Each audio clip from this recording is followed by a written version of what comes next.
morning, everyone. Thank you for being here. I hope you and your families had a wonderful Thanksgiving. House Republicans are back for another week, working hard to set the stage for unified Republican government next year. First, when we go through our swearing in, and then the inauguration. Americans can expect significant results from a pro-growth and pro-family policy.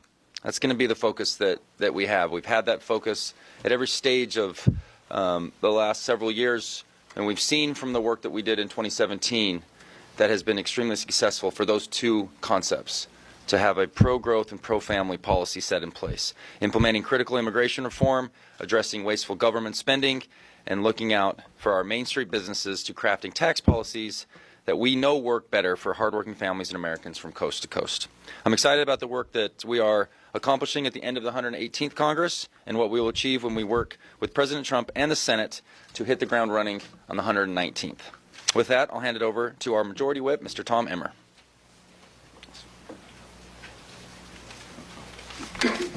Thanks, Blake. Many of us are counting down to January 20th because it marks President Trump's triumphant return to the White House. But I'm also counting down because it's the day that SEC Chairman Gary Gensler will finally meet the American people's demands and resign.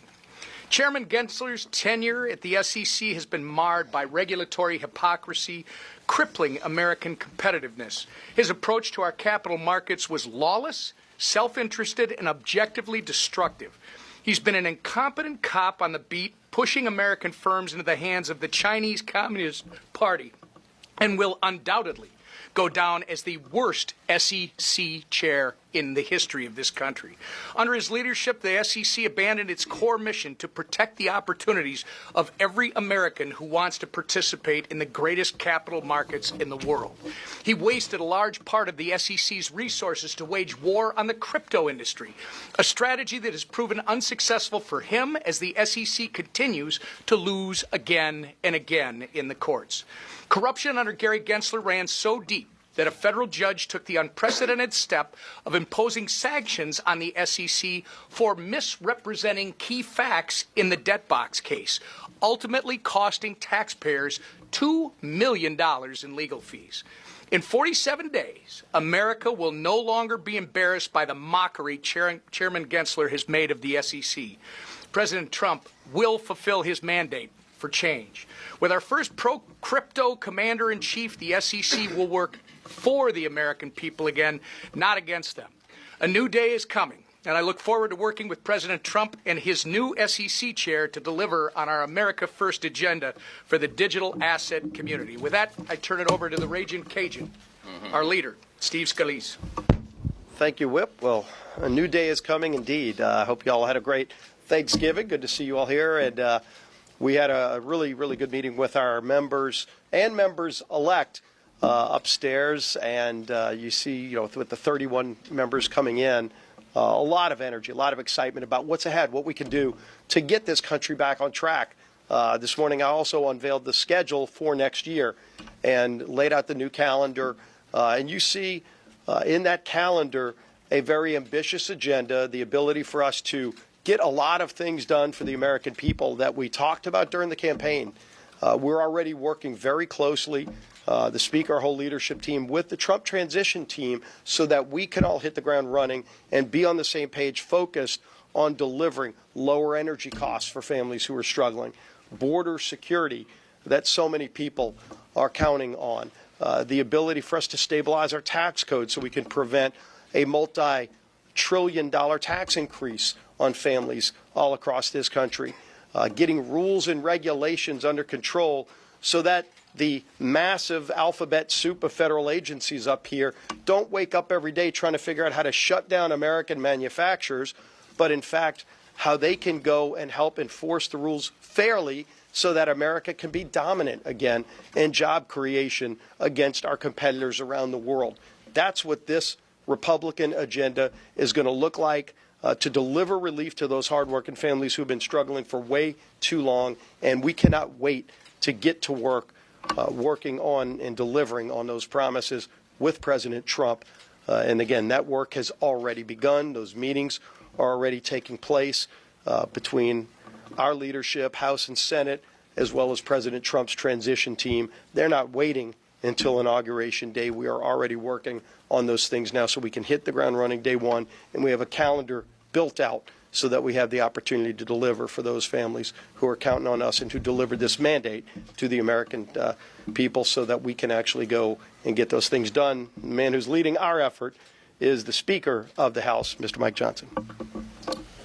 Thank you, Leader Scalise and the whole team here. We had a great meeting this morning. I want to welcome you all back. Hope you had a blessed Thanksgiving with your families. And we're now entering the Christmas season, and there's a great spirit on Capitol Hill. We lit the Capitol Christmas tree last night, and it's all lit up and everybody's fired up. We had a great meeting with all the House Republicans this morning. There is a great energy, as Leader Scalise mentioned, that people are excited about what we were able to achieve in electing another Republican House majority, keeping the majority, and ensuring that we had the majority in the Senate, and now President Trump returning to the White House. So unified Republican government. It gives us an extraordinary opportunity to save this country and turn things around. So our members are excited about that, excited about the work that we have yet to complete in this Congress, and then all the things that we'll be doing early, beginning January. We're looking forward to that. President Trump still has 47 more days before he returns to the Oval Office, but he is already making dramatic change, and he's bringing that change that we knew and expected if he got elected would happen. The stock market is surging. Iran called off a retaliatory attack on Israel. Foreign leaders are making their way to Mar-a-Lago to sit down with a new president and get on his good side. And Mexico has pledged to take immediate action to stop the flow of illegal immigration and human trafficking and fentanyl into our borders. Those are all good starts. There's much more good news ahead. And this is just the beginning. The era of promises made and promises kept will return in January. Let me say a word about Hunter Biden. A lot has been said and written about the pardon. President Biden is letting his son off the hook for the federal crimes that he committed. This weekend, of course, he pardoned Hunter. And it's important to point out, and everyone has, and even many Democrats are now expressing their great disappointment and their dismay, because the president promised us over and over and over, repeatedly, unequivocally. He told the American people that he would not issue a pardon for his son, and then he did it. It was more than 10 occasions. We have the receipts. It's all on video. They made formal, official declarations to that point. The White House said he wouldn't do it, but he did. So they misled the American people. And a lot has been recounted over the last couple of days since that happened, that it's just like when he said the border was secure. It's just like when he said that Bidenomics was working great for the American people. It's just like when he denied or tried to cover up his obvious mental acuity and decline. And it's just like when he insisted that the catastrophic Afghanistan withdrawal was somehow a success. This pardon is a perversion of justice, and it is a utter disregard for the rule of law, and it further undermines the people's faith in our system of justice. So we have reform on the way, and it cannot happen soon enough. And you've heard us say many times, you've heard me say many times as a former constitutional law attorney litigator, that this is one of the greatest concerns I have, when the people believe that there are two tiers of justice.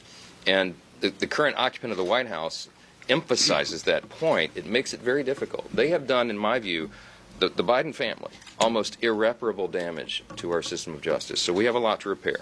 But I am encouraged and excited that we have that opportunity beginning early next year. We need real reform, and this is why President Trump is appointing nominees who will shake up the status quo and get us back to the fundamentals, and I think that's really important. Let me just make a word about something that that's happened overseas that should be getting all of our attention. Just a point of personal privilege. Last Friday was a sad and shameful day for the English-speaking world. Why? That's because the UK Parliament voted to legalize euthanasia in their whole nation. It's an ancient truth that medicine should always heal and never harm. But the UK just joined Canada in twisting that definition of medicine and codifying the Orwellian language of assisted death into law. I just want to say this. America has always stood out as a beacon, as a shining city on a hill. We've stood out in this regard. Our declaration makes the bold proclamation, the acknowledgement that life is a gift from our Creator. Our founders called it a self-evident truth, that all of us are made equally by our Creator, and that He's the one that gives us our rights. And any society that rejects that truth about life as a gift from our Creator and adopts a culture of death is a society that is in the process of crumbling. So-called assisted death endangers the weak and marginalized in a society, and it corrupts medicine, and it erodes our obligations to family. And I hope and pray that the people of the United Kingdom will work through democratic means and reverse that legislation. As Speaker of this House in the U.S., I want to say that House Republicans are committed to rejecting socialized medicine and the nanny state, and we will promote and respect every life, no matter how old or sick or weak those persons may be. Last thing, the bomb threats. I just want to address this. Last week's threats against multiple members of this body. It is outrageous that even happened on Thanksgiving Day. Of all days, we had members of Congress facing bomb threats in their homes, in their districts. Republican or Democrat, I am personally committed to the safety of all members of this body and working with Capitol Police to keep everyone safe.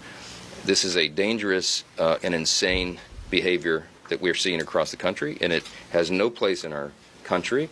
And everyone needs to understand this. We need to state the obvious. Your political opponents are not your enemies, okay? We are all fellow Americans. So whoever's doing this, you will be found out, you will be punished, you will be in prison, and we're going to see to that. We have to treat one another with dignity and respect. We have to treat one another as fellow Americans because we are. And I think that's an appropriate message here at the holidays as every day throughout the year. So take your questions if you have a few.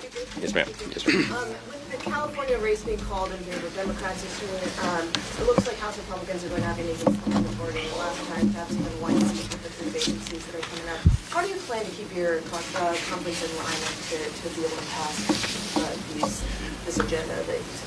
Well, just like we do every day here, we've developed an expertise in that. We know how to work with a small majority. That's our custom now. Look, at the final number, when it comes out, there's still some recounts taking place, but it looks like the final number will be 220 Republicans, 215 Democrats. And when 3 of our colleagues depart in the early part of the year, joining the administration, or one resign, it'll be 217 to 215. So, yes, do the math. We have nothing to spare. But all of our members know that. We talked about that today, as we do constantly, that this is a team effort, that we've got to all row in the same direction. I spent time yesterday with the Senate Republicans at their working lunch and the session they had, and talked with them, frankly, about that. In unified government, we're all on the exact same team. This isn't varsity, junior varsity. This is everybody on the varsity team together. I mean, Senate Republicans, House Republicans. And we have to think that way and operate that way. And so you're going to see that. You'll see great cooperation, bicameral cooperation between the two bodies, and we'll deal with a 1-seat majority just like we will when we fill those other seats, 3 or 4, whatever the final number is. We'll get those filled by, I think, late spring, and we will proceed. The first 100 days agenda is going to be very aggressive. We have a lot to fix, and as we've been saying all along, we could be the most consequential Congress of the modern era because we've got to fix everything. We're working very closely with President Trump and his new team that he's assembled for policy and legislation, and we're excited about the days ahead. So I can tell you every Republican in the room is excited about that. Everybody wants to be a part of the great reform that we're going to bring to the country, and we can't wait to get started in January. So we're looking forward to that. Yes. Last week, the Biden administration requested to attach to upcoming CR additional aid to Ukraine, $24 billion. Do you planning to do that? What is your position on that? I'm not planning to do that. There are developments by the hour in Ukraine. I think, as we predicted, and as I said to all of you weeks before the election, if Donald Trump is elected, it will change the dynamic of the Russia war on Ukraine. And we're seeing that happen. So it is not the place of Joe Biden to make that decision now. We have a newly elected president, and we're going to wait and take the new commander-in-chief's direction on all of that. So I don't expect any Ukraine funding to come up now. Yeah. Yes, ma'am. Thank you, Mr. Speaker. I know yesterday you addressed the House Freedom Caucus numbers, and there were some concerns raised about the disaster aid attached to your CR plan. How do you plan to, I guess, coalesce or to address those concerns, and in terms of that plan not having it also? Yeah, like we do on everything. The disaster supplemental, everybody understands the necessity. Helene and Milton were historic storms. The scope of the disaster went across at least 6 states, and the swath and the path of that storm was massive. I saw that myself. I went to Florida where the Helene made landfall and saw the disaster there all the way inland into Florida, and then was in western North Carolina, where it looks like a bomb went off. I mean, it's serious damage. But the initial request was $116.5 billion.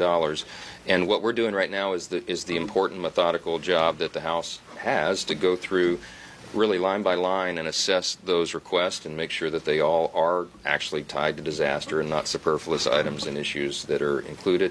That's what the discussion with Freedom Caucus was about, and with other members, because we have to be good stewards of the resources. We have a huge national debt, and we have obligations to take care of, but we have to do that in a fiscally responsible manner. So that's the discussion going on right now. I don't know what the final package looks like, but we have to make those decisions here pretty quick, and those discussions will continue. Okay.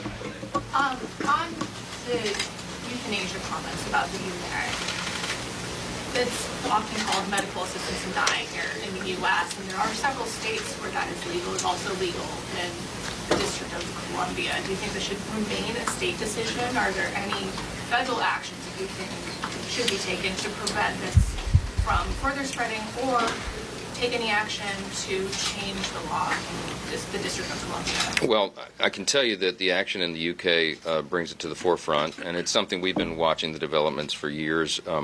I suspect we'll have conversations about that, but we don't have any legislation planned at the moment that I know of. But it's going to have to be part of the dialogue going forward, because as that trend continues, I think we need to stand out for the respect for life, and that's an important thing to me, and I think to a lot of my colleagues. So we'll see what happens.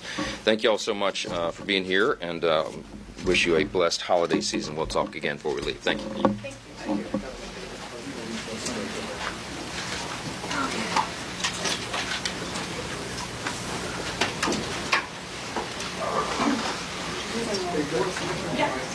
you. Thank you.